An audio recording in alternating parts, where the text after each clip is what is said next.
Welcome, everybody, to Back to School with Diabetes, the best advice I ever got. I am doing this webinar just with me, so I'm going to try to keep up on the chat the best I can, and I'm going to try to keep up with questions that come in and run all this as well. So I'm really glad you're here. I've got a lot to get through, and I know this was a little bit of a hinky tease, like the best advice I ever got, but I promise you it really is true. So let's get to it.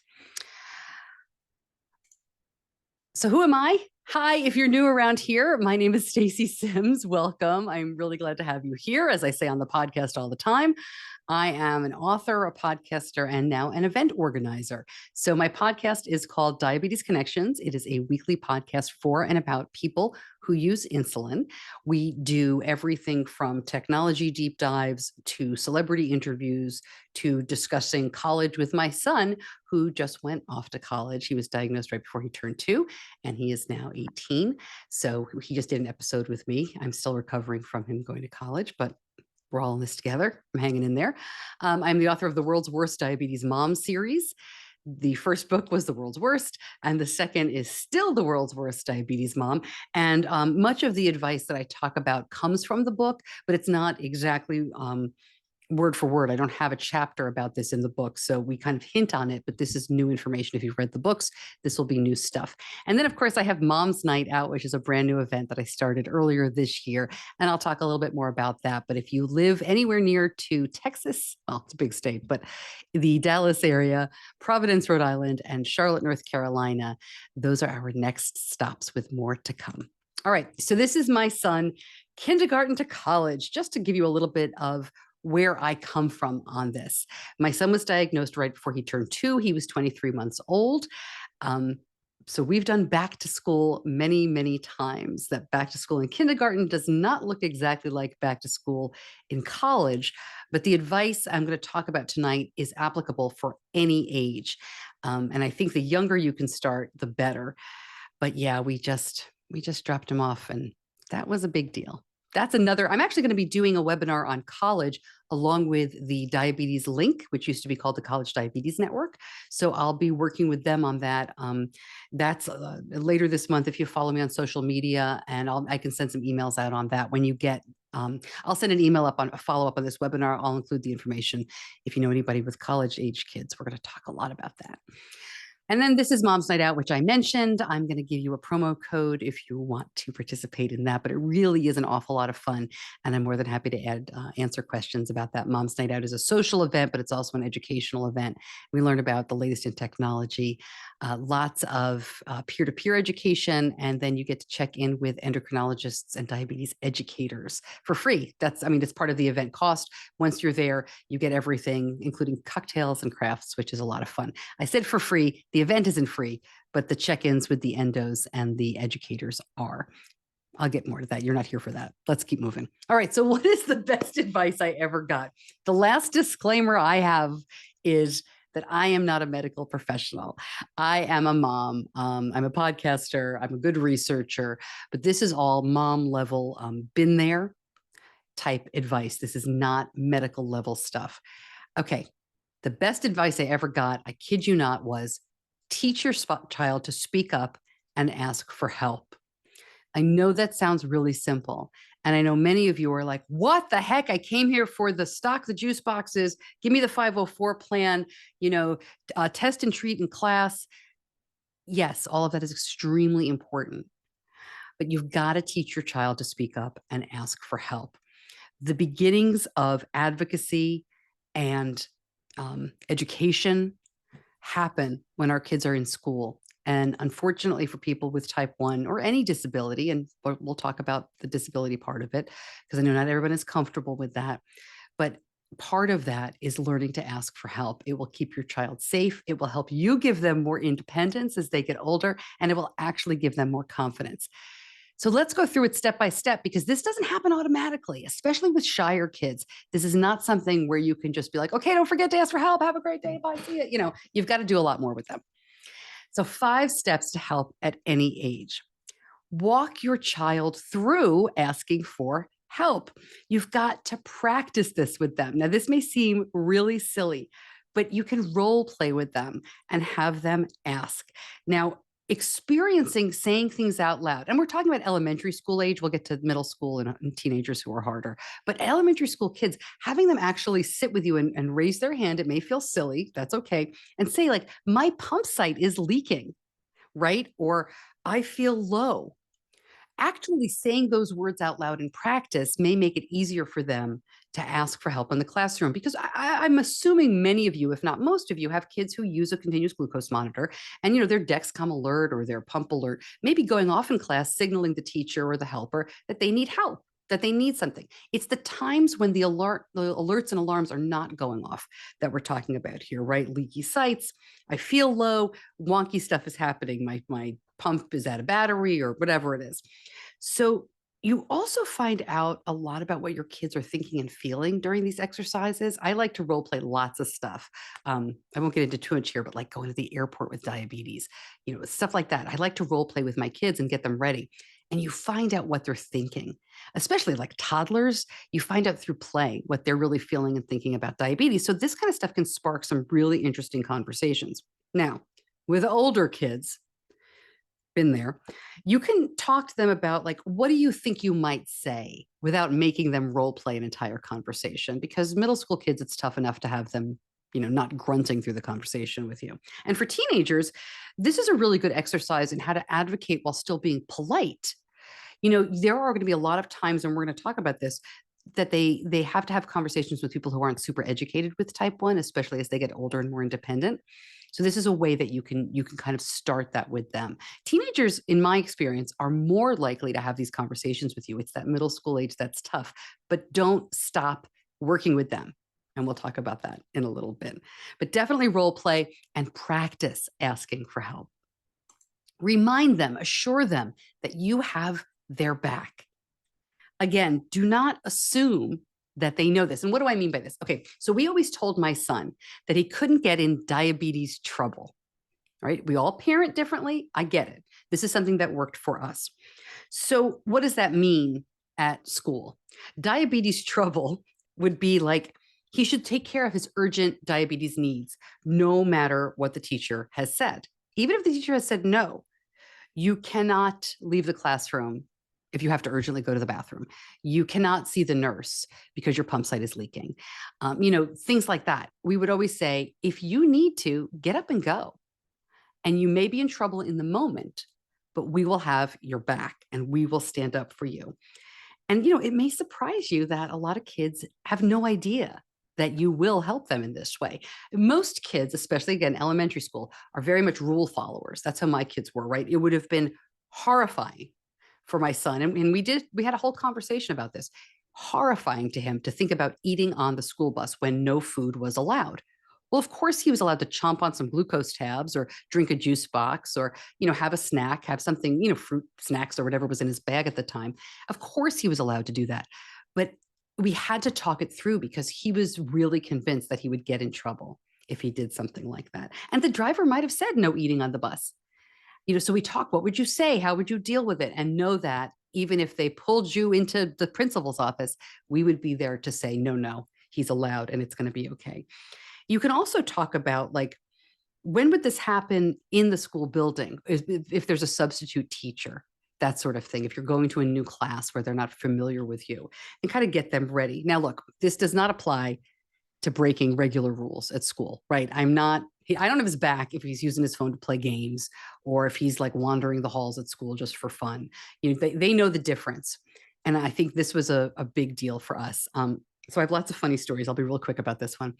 When my son was in kindergarten, he'd had diabetes for 4 years at that point. And we did all our management in the classroom. I live in North Carolina. We do not have full-time nurses. So we knew this going in. And the teachers know, God bless these teachers, that, asthma, allergies, whatever it is, diabetes, they're dealing with it for the most part in the classroom with some backup with the front office. So we started having these days where, and again, my son was diagnosed a long time ago, so no CGM until he was 9 years old. But we started noticing these like blood sugar excursions for a couple of days. He'd be like 300 before lunch, which was very unusual. So the nurse called us on day 3 of this and said, I figured it out. Benny had been following his friend. They got off the bus together into the free lunch, but it was free breakfast, excuse me. He'd been following his friend into getting free breakfast. Now, this is, low and reduced income. You qualify for this. But in our school system, they've just done away with asking, which I think is great. You just go in and you get what you need. So Benny was going in, and my kid likes to eat, and he was eating breakfast every day, and he wasn't taking insulin for it. And that was that. When we talked to him about it, the nurse talked to him first. He was mortified. He thought he was in such trouble. Am I going to get kicked out of school? He broke all the rules. This was a terrible thing. It never occurred to me that my child would be in tears thinking he was going to go to jail for eating breakfast at school, So you never know what's going on in their little minds. You kind of have to talk them through it. Okay. Remind them not everybody knows type 1 as well as they do. And I will say real quick, with the screen like this, I can't see the chat right now. So if you're asking questions or you're still talking to each other, please continue. I will get to them ASAP. We got lots of time for questions. I just can't see it at the moment, the way the screen is set up. All right, so what do I mean by this? I think most of you understand this completely, right? After a few months or a few years of living with type 1, these things come very natural to our kids. We all know the lingo, we know the expressions, we know, unicorns and Dexcom and CGM. And, you kind of understand what a bolus is, even if you've never been a medical professional in your life. But it can take our kids by surprise that not everybody else gets that. So we talked in our family about being alert for this kind of thing, and that that kind of ignorance isn't bad or wrong. It's just the way it is. I mean, none of us knows what everybody else is going through. I can't tell you anything about what it's like to have a child with asthma. I don't know anything about using an EpiPen for allergies. These are not things that I'm familiar with. So it means that your child is going to have to advocate and explain over and over again. Yes, I can have that cupcake at school. Yes, that is my cell phone. I may be in second grade, but that controls my insulin pump. But it's important to acknowledge that that's frustrating, right? Talk to your kid about, you're doing a great job. We're thrilled that you're continuing to educate. I just think we can lighten the load as much as possible by educating ourselves. And eventually our kids will learn when it's worth educating and when it's worth not. But it's an inevitable part, unfortunately, of living with a condition like type 1. So reminding them and talking to them about, yes, you're going to encounter ignorant people, but ignorant doesn't mean bad. And you're going to have to find ways to work around this. Another example is my son goes to a non-diabetes summer sleepaway camp, and he has since he was 9 years old. And it's a long story. I tell it lots of times. I'm happy to talk more about it. But basically, this was a huge education for him, which we didn't realize at the time, in dealing with people who knew nothing about diabetes. And so he was in line for ice cream, just like everybody else at camp. And one of the people giving the ice cream said, "Hey, what's your A1C? Should you be having this?" And my 10-year-old was like, "I don't even know what my A1C is. That's a dumb question. Why are you asking about my blood sugar? I just want the ice cream." So he just kind of said, "Yeah, thanks." And he went to somebody else who gave him the ice cream. He kind of learned how to work it. And that happens all the time with these kids. So just talking to them about, this is going to happen and here's how we might deal with it. I love this one. Discuss a diabetes goal every school year. We did this every year and it was such a big help. So, ask your child, what do you want to accomplish with diabetes this year? I mean, it could be something silly. It could be a big move. It could be something small. In first grade, my son just wanted to buy lunch at school so he could eat cafeteria food. In kindergarten, he brought lunch every single day, but in first grade, darn it, he was going to eat that cafeteria food. So we made it happen. In fifth grade, he wanted to dose insulin for lunch without anybody looking over his shoulder. We made that happen. And as a junior in high school, he asked me to stop texting him for anything but urgent low alerts. I've had this conversation with him every single year, including this year for college. And again, with middle school, he would roll his eyes at me. I don't think we had any goals in middle school. He was just like, "Mom, leave me alone." But he told me later, he liked that I asked. And I think most kids do. They appreciate being heard. If their goal is something that you're not ready or willing to grant, again, we all parent differently, right? This may lead to a really great conversation about compromise. Where can you meet in the middle? Obviously, if your child says, "I never want to check my blood glucose," or "I never want to dose insulin," non-negotiables, but almost everything else, you can kind of make it work. And that leads me to the last one, which is lead with empathy. This is our tip. This is for us parents. It is so hard, but It's so important. As I mentioned, we all have our non-negotiables. But as your child gets older, I'd figure out how you can stay flexible. Diabetes independence does not happen all at once. If you're willing to listen, if you're willing to change some expectations, it really adds up. Letting go a little bit here, a little bit there is so important. Mistakes are going to happen at school and at home, right? My son doesn't do diabetes like I did when he was small, and I did everything. And as a college freshman, he's a lot more relaxed than I would like him to be about diabetes, but he's responsible. He takes it seriously, he says, but he is very relaxed about it. And it's taken me a long time to just kind of sit with that and be empathetic about it. But it has helped my relationship with my son.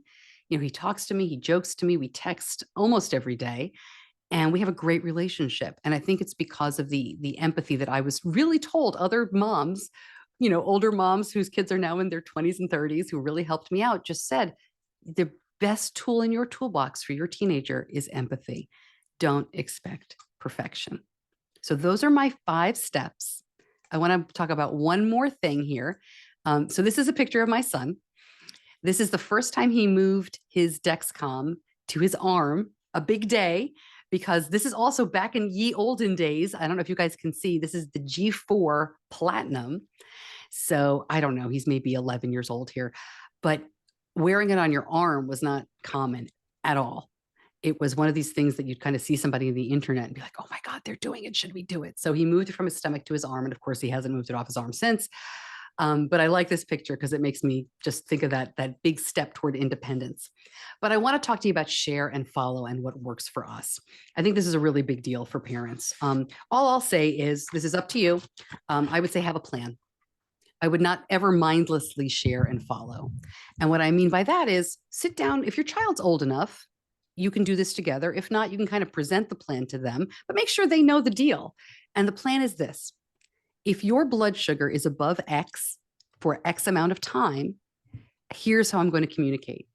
If your blood sugar is below X for X amount of time, here's how I'm going to communicate. And then usually one more, if your blood sugar is urgent low, below 55, here's how we're going to communicate. It's really important that you have a game plan, because otherwise you're just whistling in the dark. You're making it up as you go along. Nobody knows who's texting. Nobody knows who's got it, especially if you've got 2 parents on the system.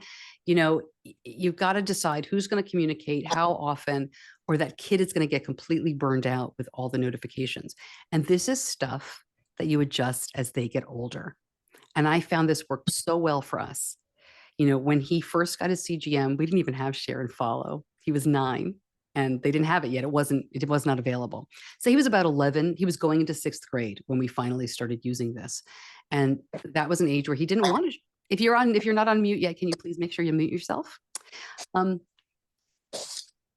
going to take a quick look and see who that is, because that's going to drive me bananas. There we go. In 6th grade, he did not want to share with us much. But we did, and we figured it out. We kind of figured out how to do it. And then every year we looked at the parameters and said, did this make sense? Right? If you are over 250 for 20 minutes, I'm going to text you. But then when he's a little older, it's like, well, if you're over 300, and then if you're over this number for an hour, if you're under this number for 10 minutes, right? This is all individual how you do it. And the other piece of advice I'd say real quick is, remember that insulin is slow and share is relentless. So if your system is, if you're above 250 for 20 minutes and I've texted you and you've given insulin, chances are really good it's going to be another 2 hours, right? You're not going to see a lot of action. And I know many people do this differently. I'm just giving you some examples, but insulin is slow. And so I'll give you one example. A friend of mine, a school day, what is 6-7 hours? So she was texting her son in the morning often. He was high after lunch, text again, high 2 hours later, text again. And just as that kid was about to get on the bus, he would start tanking, and she couldn't figure it out. And of course it was because she kept texting him and telling him to give more insulin when he needed more time to come down. So that's what works for us. I'm happy to answer lots of questions about our system. Okay, real quick on Mom's Night Out before we head to Q&A here. I have a promo code. It is SCHOOL30 to save $30 off registration. Again, these are events coming up in the fall in Dallas, in Providence, and in Charlotte. I know most of you are here for back to school stuff, so I don't want to give you the hard sell on this, but I'm happy to answer questions. School30 will take $30 off registration. I'm going to put a link in the chat in a minute, and we will go from there. So let's talk about any questions. I'm going to stop sharing my screen so I can do all the fun chat stuff. And again, please make sure that you are muted if you just joined us. So let me look through the chat real quick if anybody has any questions.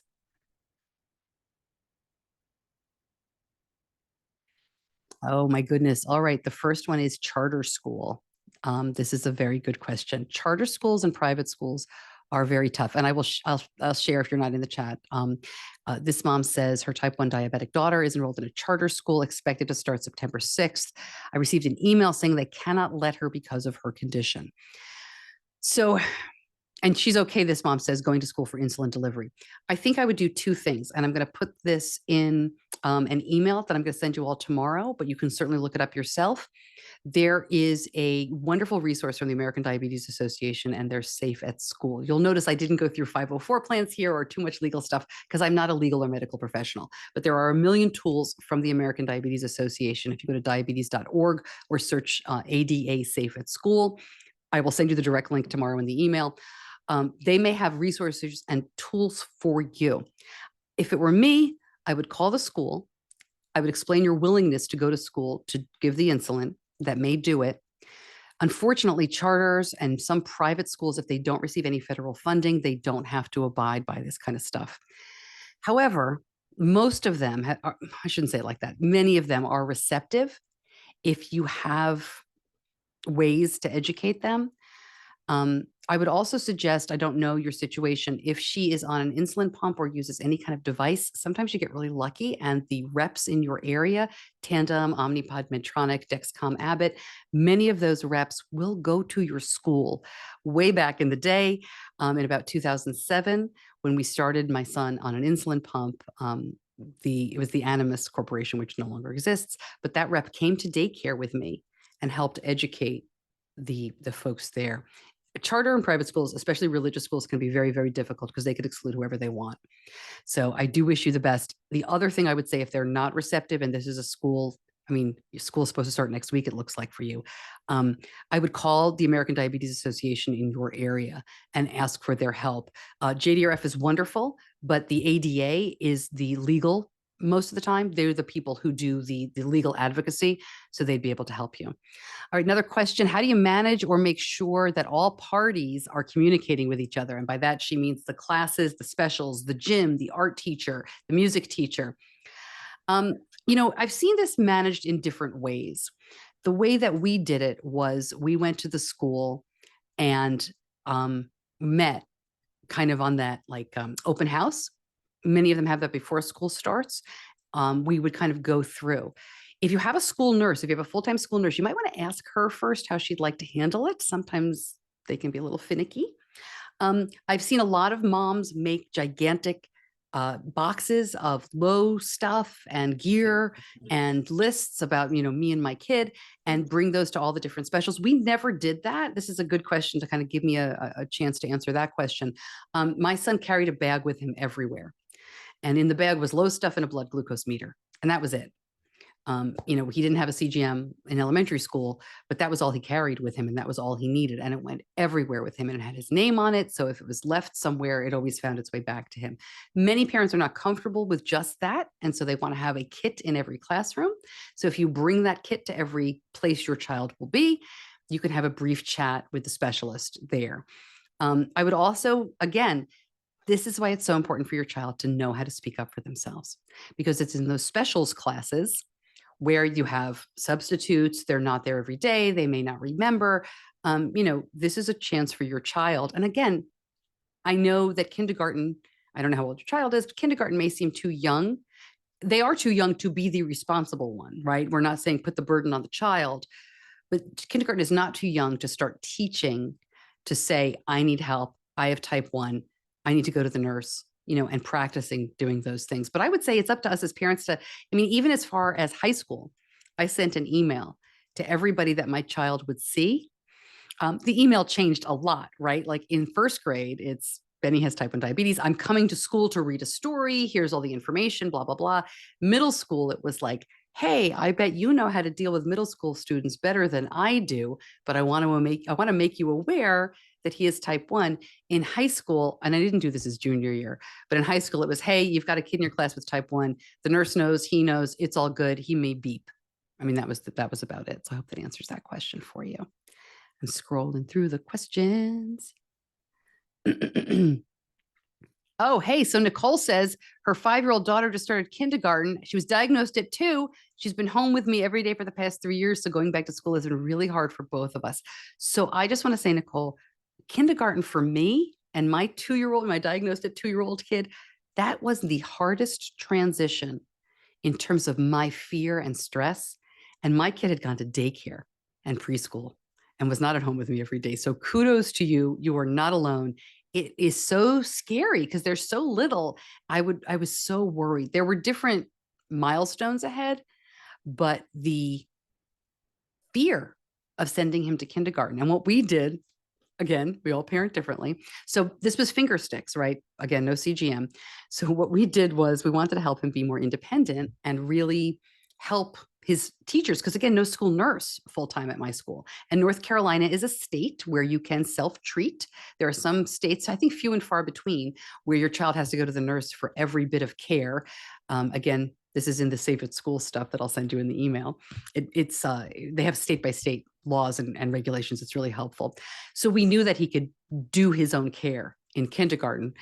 So what we did was the last summer of preschool, a daycare, I said to the staff there, can you help Benny make sure that he's doing his own care with supervision? So we were like, hey, big boys and girls learn how to check their own blood sugar by the time they go to kindergarten. And he was like, great, I'm in. I want to be a big kid.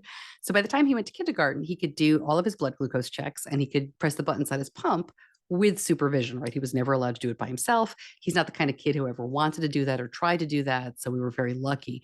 I know it's really different now with automated systems and CGM, but all of that to say, good luck with kindergarten. Oh my God, Veronica is here with a 10-year-old diagnosed 1 month ago. Way to go, Veronica, for just participating in this. Oh my goodness. There's a lot of new folks here, people diagnosed 4 months ago with their kids. Wow. It's not easy, is it? I am more than happy to ramble on for a little while longer, but I'm going to take a quick sip and just see if there's any more questions.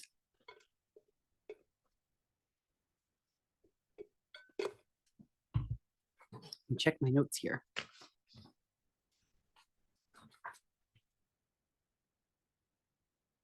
Oh. All right. So I have a story to tell. Okay. I'm making a face and you'll know why. So this was when, unfortunately, a lot of these lessons and tips and tricks that I mentioned are really learned after something unfortunate happens, right? Your child kind of figures it out after somebody does tell them no, and they have to manage that. And then they come home and tell you the end result. So my son was dealing with little kid migraines in addition to type 1 when he was in elementary school. It was horrible. He was diagnosed with that around 7 or 8 years old. And they told us he will very likely grow out of it, very common in boys, which I never knew. And thank God he did grow out of it because they were horrible. He was migraine, terrible headache. He would usually feel them coming on. He would get very, very painful, and then he would throw up and he would fall asleep. And then usually he'd wake up okay. But they would happen at school.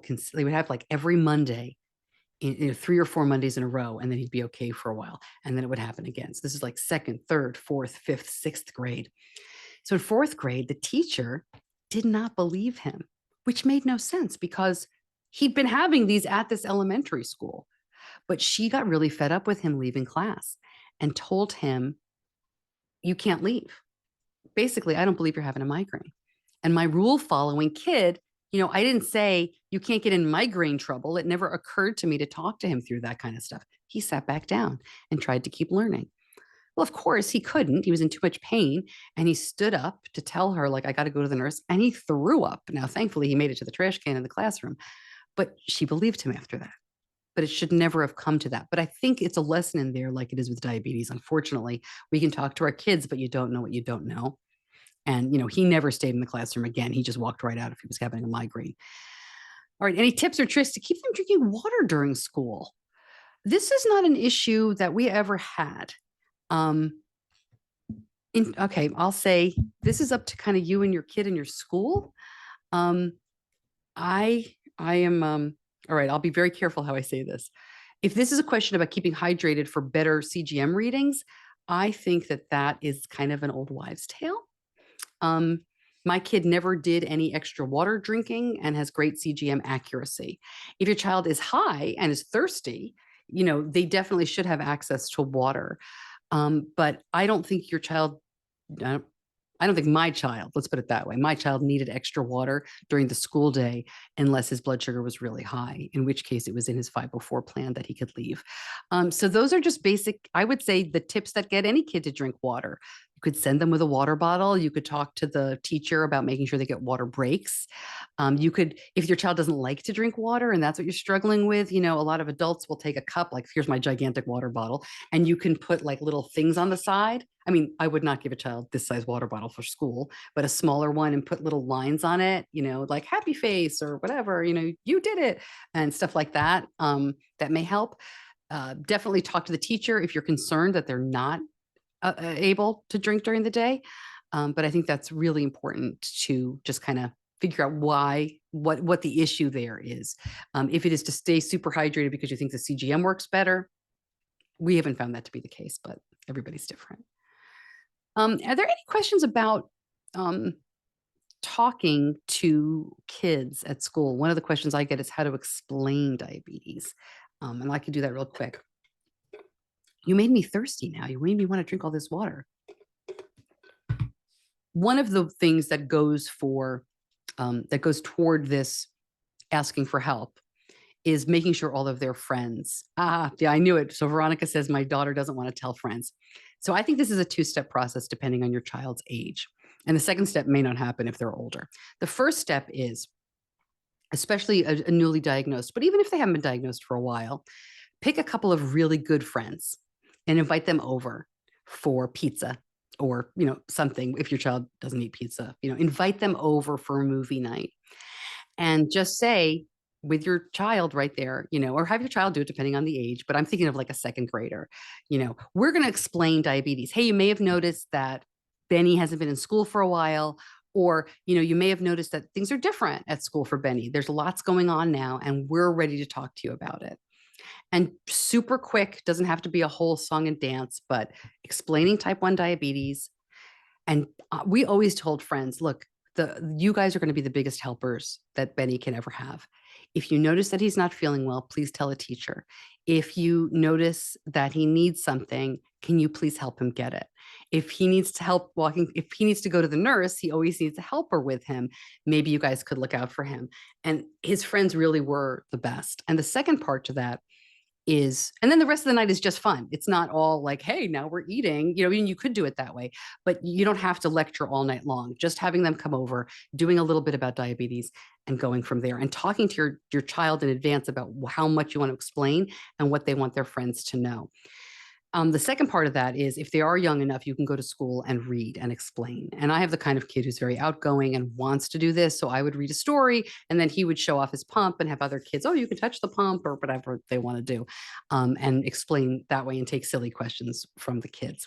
Now, if you have a super shy child who does not want anyone to know, that is a very tough situation. And it can be a safety situation. Now, I don't want to scare anybody.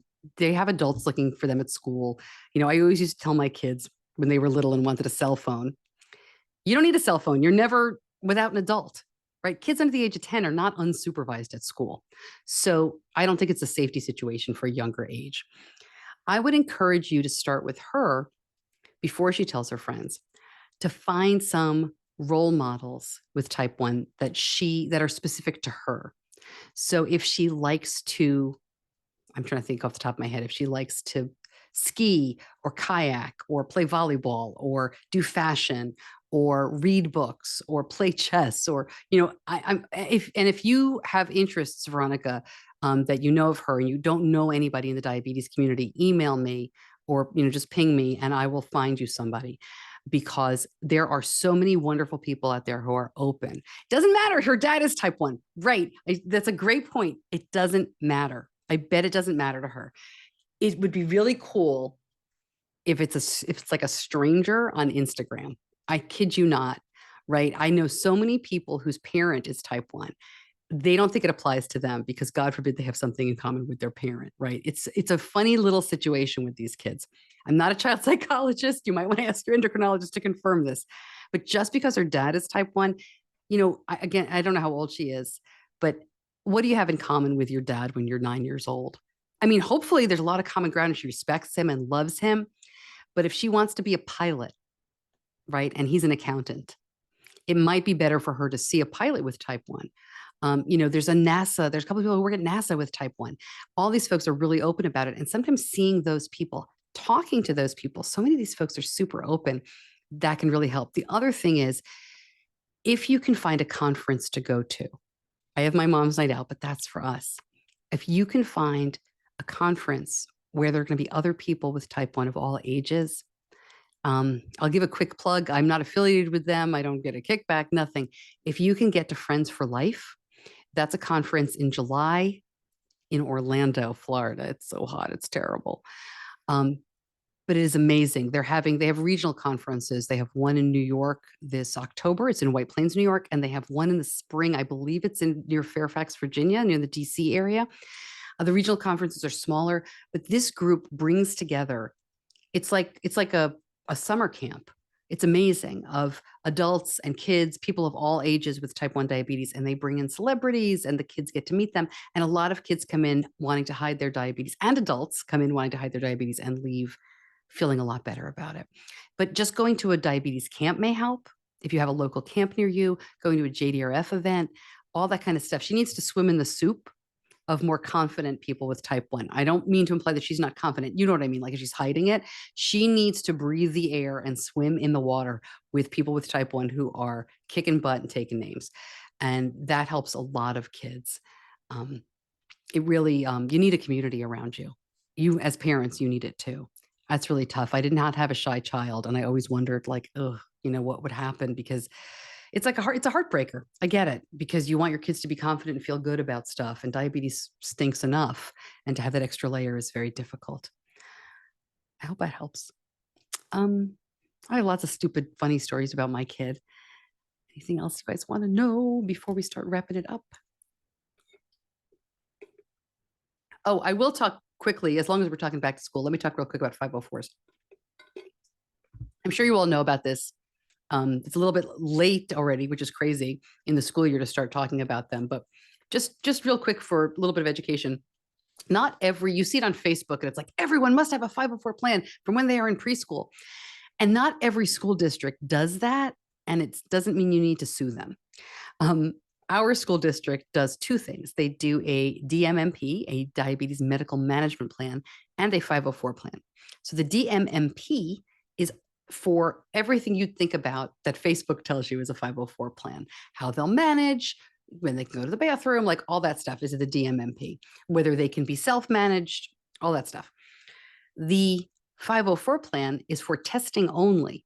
It's for, the end of school, what do they call it here? End of grade test or beginning of grade test. It's not for this week's spelling test. It can be if you want it to be, but we never needed that. But it's for testing. It's not for diabetes day-to-day management. And that causes a lot of confusion among folks. But basically, you just need what your district, your district needs what you want. You are legally entitled to that care to make it an equal footing. That's what it's all about, right? Making it an equal footing for your child so they can have the same education as everybody else, even though they need accommodations for type 1 diabetes. If you have older kids, you definitely want to get that 504 before they go into high school, because if they're going on to college, the PSAT, the pre-ACT, all those tests use the 504 as proof that your child has type 1, which I thought was bananas when we ran into that. But they need to confirm. Your endo knows how to write this up, and your school counselor knows what they need. But you can't start those college board accommodations the day before the test. It takes a longer time, and you need the 504 plan in place. I was also surprised that when my son went to college, that the Office of Disability at his college asked us for a 504 plan, because I was under the impression they didn't use those in college. And apparently it's not the same, but they wanted the paperwork to show that he had had that. So, as I said, the DMMP for us was everything. And then the 504 was kind of the icing on the cake on top of that, but it didn't start till third grade where we are, because they don't do any testing that counts until third grade. So it's a little bit of a different experience. And some people want an IEP, which is a little bit more if your child has more needs. I shouldn't talk too much about it because I'm not the expert. All right. Well, if I don't have any other questions here, you guys, I will start wrapping it up. But I truly believe that even though technology is important, Dexcom, pumping, all of that, super important to have the skills to know how to do that stuff, especially as they get older. Being able to speak up for themselves is something that we don't think about until, right, somebody tells them no, and they come home and say, I didn't want to break the rules. I didn't want to get in trouble. Going through this, and it may turn out to be a really silly exercise, right? But most little kids like to play school. So going through this can be really helpful. And talking to your middle schoolers can be tough, but they really do appreciate it, and they come around.